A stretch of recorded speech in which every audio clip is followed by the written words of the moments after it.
Boa noite, Christian aqui para mais um vídeo. Para quem não sabe, todos os meus vídeos são focados em concursos públicos. Nesse vídeo irei abordar o direito penal, mais especificamente sobre a infração penal, pois o tempo do vídeo é curto e iremos abordar mais temas no decorrer da série. Então, entrando no direito penal, mais especificamente como infração penal, a infração é algo ilícito, é algo praticado contrariamente à lei penal. O ilícito penal é a conduta praticada contra o ordenamento jurídico brasileiro no que tange à esfera penal. Isto é conduta proibida pela legislação penal brasileira e cuja prática enseja a aplicação de uma sanção penal. A infração penal possui três conceitos. O conceito material, que é o entendimento da sociedade sobre o que deve ser proibido e punido. Por exemplo, o roubo traz para a sociedade um desejo que o direito penal atue e para coibir a conduta. O segundo conceito é o conceito formal ou conceito legal. É aquilo que a lei designa como tal. Isto é o que a lei determina como injusto. Por exemplo, o incesto, que é uma relação praticada entre o pai e sua filha maior de 14 anos, pode ser enxergada pela sociedade como algo repugnante. Ou seja, a sociedade enxerga como uma infração penal, mas na prática não é, pois não há uma previsão legal de crime de incesto. Não pode aplicar o direito penal se for uma infração penal apenas conforme o conceito material. Além disso, pode haver infração penal conforme o conceito formal, sem ser infração penal conforme o conceito material, como casos de ato obsceno. Aí temos também o conceito analítico, que é o estudo de direito penal como ciência para torná-lo compreensível para o operador, como juiz, ou advogado ou promotor. Divide, por isso, a infração penal em elementos: fato típico, ilicitude e culpabilidade.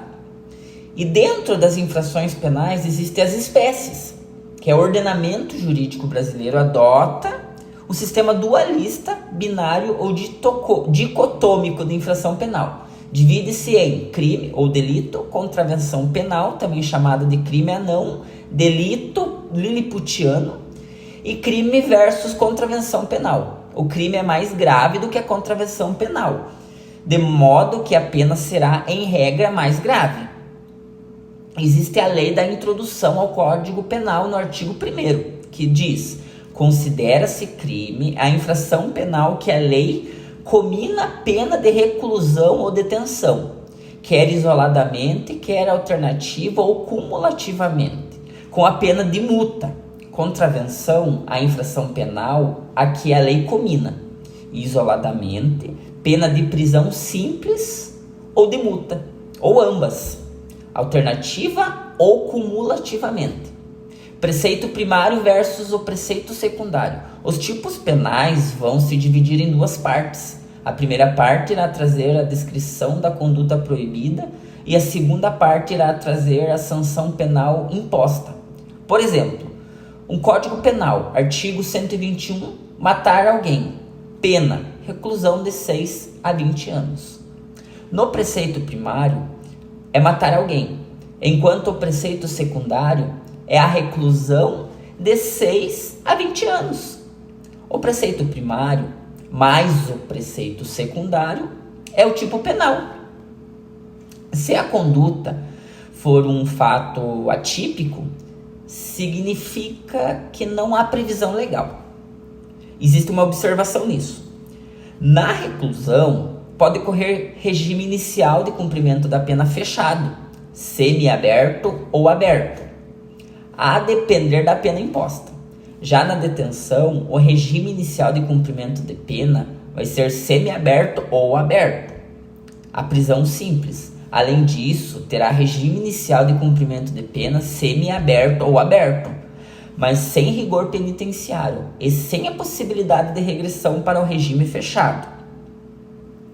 Quem decide se a conduta ilícita é crime ou contravenção é o legislador, ou seja, é uma distinção feita pelo próprio legislador. Uma infração penal que hoje é uma contravenção poderá se transformar em um crime, se assim decidir o legislador. Trata-se, portanto, de uma distinção axiológica, que é uma distinção de valores. Por exemplo, o porte ilegal de arma de fogo, na década de 90, era uma contravenção penal, mas hoje é um crime. Mas nisso também tem uma observação. Alguns crimes são de ação penal pública incondicionada, ou seja, o Estado vai proceder à percussão penal, vai processar o autor do crime independentemente da manifestação de vontade da vítima. Por exemplo, o roubo, o estupro, o furto e o homicídio. Porém, o estelionato é condicionado à representação da vítima, porque é uma ação penal pública condicionada. Assim como na iniciativa privada, em que a vítima tem que prestar queixa, por exemplo, nos casos de calúnia, de difamação.